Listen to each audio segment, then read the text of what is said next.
E aí pessoal, tudo bem? Sou o professor Pedro e na aula de hoje nós vamos estudar anatomia do sistema esquelético.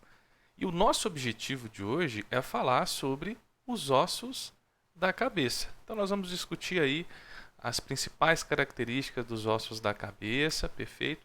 E a proteção que esses ossos oferecem para algumas estruturas importantes encefálicas, tá joia? Eu gostaria de pedir a você que ainda não é inscrito no canal, que se inscreva e ative o sininho de notificações, porque só assim você ficará por dentro sobre todos os nossos novos conteúdos que serão disponibilizados na plataforma. E peço a você também que ainda não me segue na rede social, no Instagram, que me siga. Está aqui representado, né, a descrição do meu Instagram. Basta digitar aí e me encontrar lá, tá? Eu posso tirar as dúvidas de vocês também, assim como eu já faço durante algum tempo de alguns acadêmicos que me perguntam sobre algumas coisas relacionadas à anatomofisiologia. Tá joia? Gente, os ossos da cabeça são divididos anatomicamente em ossos do neurocrânio e ossos do víscerocrânio. Quais seriam esses ossos do neurocrânio? São eles: o osso frontal, occipital, esfenoide, etimoide, temporal e parietal. Esses ossos são chamados de ossos que compõem o neurocrânio porque eles protegem as estruturas mais neurológicas do indivíduo. Tá joia? Já os ossos do viscerocrânio são eles: mandíbula, vômer, zigomático, maxilar, palatino, nasal, lacrimal e concha nasal inferior. Então a gente representou aí um total de mais ou menos, na verdade um total de 22 ossos. Perfeito? Vamos ver então como é que se organiza esses ossos, quais são as características deles, tá? Eu já vou destacando algumas das suas funções em relação à proteção. Osso de número 1, nós temos aí o osso frontal, perfeito? Ele protege o lobo frontal, que é o lobo aí da cognição e responsável também pela parte motora do nosso organismo. Então, lá no giro pré-central, a gente vai ver isso no sistema nervoso. O osso frontal ele protege o lobo frontal, que é o lobo responsável pelos processos da cognição, do aprendizado e também da função motora, tá? É lógico que existem outras funções integradoras, mas a sua principal característica, em termos que a gente tem que lembrar, é cognição, que é a aprendizagem que a gente desenvolve, a partir do momento que a gente estuda, seja qual ciência for, e função motora, perfeito?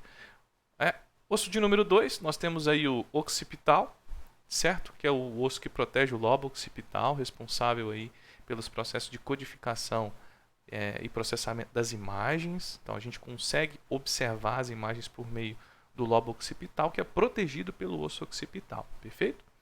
Depois vem o número 3, nós temos aí a representação do número 3, que é o osso esfenoide, que fica logo abaixo aí, atrás do globo ocular. Depois vem o etimoide, perfeito? Que é o osso de número 4. E número 5, o osso temporal.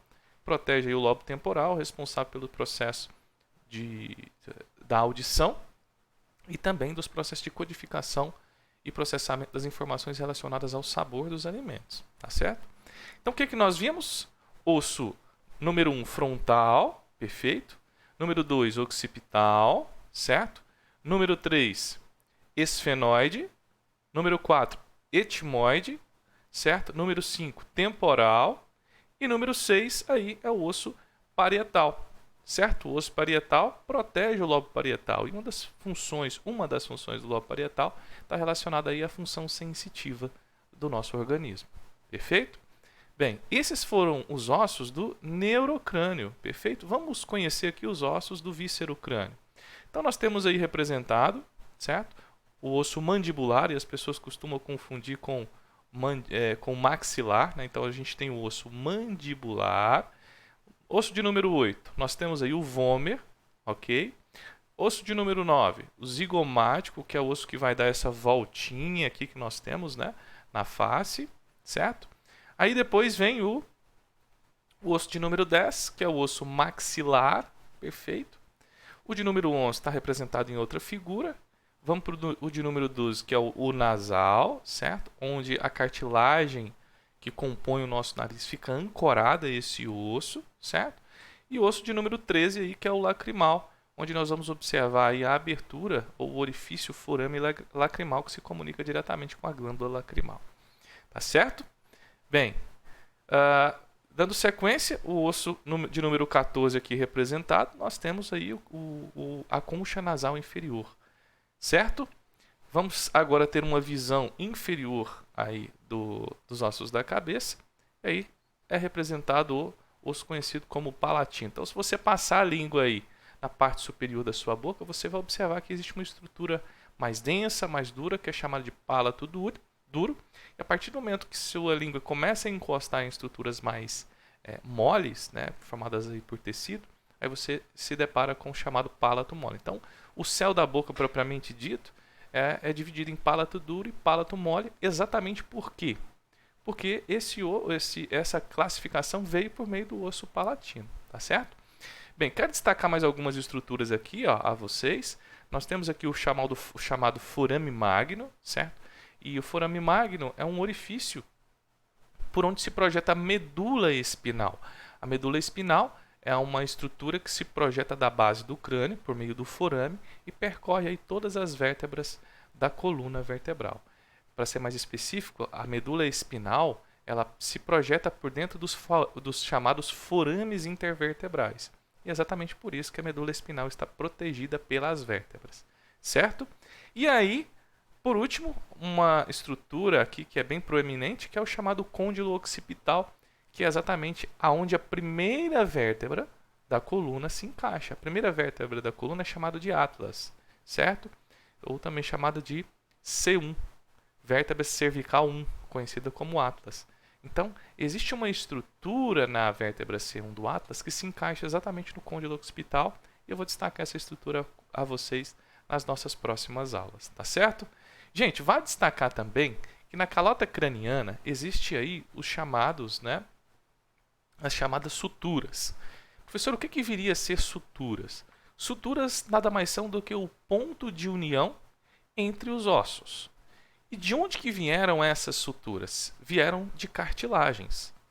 Como assim, professor? Quando o bebê nasce, ele nasce com a cabeça, né, não calcificada. E exatamente graças a essa não calcificação que a cabeça do bebê ela se torna uma cabeça um pouco articulada. Por quê? Porque quando a mãe vai ter a criança ou o bebê, é necessário que a cabeça do bebê passe pelo canal vaginal.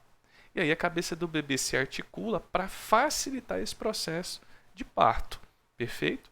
Aí à medida com que essa criança ela vai crescendo, essas cartilagens vão se calcificando, certo? Essas cartilagens é muito conhecido no meio popular como muleira, perfeito? E no meio técnico científico a gente chama elas de fontículos ou fontanelas.